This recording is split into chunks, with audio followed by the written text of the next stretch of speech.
সামনে কোরআন আছে, আমি বোঝাবো বিপদে আল্লাহ থাকে কেমন করে।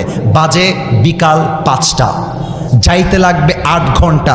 আমি লোকেশন মারলাম, আমি যদি এখন রওনা দেই আমার যেতে বাজবে কয়টা? তো দেখলাম 12টা 40।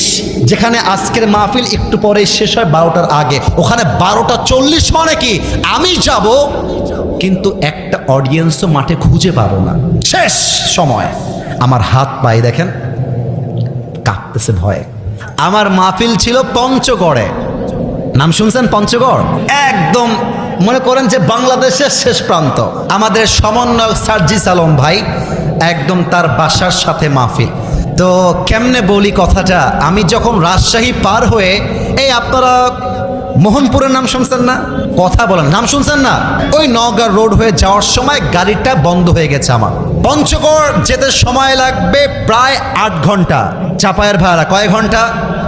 আল্লাহ যে বান্দার সাথে থাকে এটা আমি আমার রিয়েল লাইফ থেকে বলছি। জোহরের সময় গাড়িটা নষ্ট হলো, একদম মোহনপুরের রাস্তায়, একদম বিশ্ব রোডে গাড়িটা বন্ধ হয়ে গেল। প্রায় 3 ঘন্টা যাবত ড্রাইভার ট্রাই করছে, স্টার্ট হয় না, হয় না, হয় না, হয় না, হয়ই না। লাস্টে বুঝে গেলাম এই গাড়ি মনে হয় স্টার্ট আর হবে না। সঙ্গে সঙ্গে রাজশাহীতে কল দিলাম। রাজশাহীর ইউনিভার্সিটির পাশে একটা স্ট্যান্ড আছে, গাড়ির স্ট্যান্ড। ভাই আসিফ হুজুর বলছি, চিনতে পারছেন? বলছে হ্যাঁ হুজুর আপনাকে চিনি, আপনার ওয়াজ আমরা শুনি ইউটিউবে। ভাই বিপদে পড়ছি রে ভাই, একটা গাড়ি পাঠানো যাবে? মানুষ যে কত খারাপ। ভাড়া হলো 12 থেকে 15,000 টাকা, আমাকে বলছে ভাড়া দেওয়া লাগবে 30,000 টাকা। মার হাবা কে বলল? কে বে? আর বাড়ি কত দিবে? মামুর বেটা কি বলছে বে, বুঝেই না।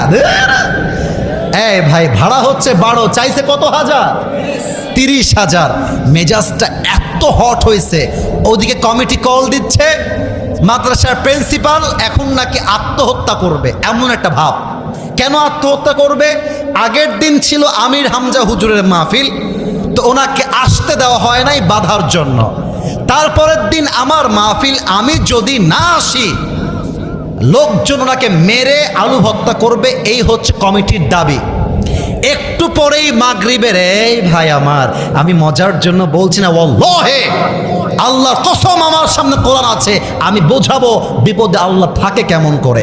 বাজে বিকাল 5টা, যাইতে লাগবে 8 ঘন্টা। আমি লোকেশন মারলাম, আমি যদি এখন রওনা দেই আমার যেতে বাজবে কয়টা? তো দেখলাম 12টা 40। যেখানে আজকের মাহফিল একটু পরে শেষ হয় 12টার আগে, ওখানে 12টা 40 মানে কি আমি যাব, কিন্তু একটা অডিয়েন্সও মাঠে খুঁজে পাবো না।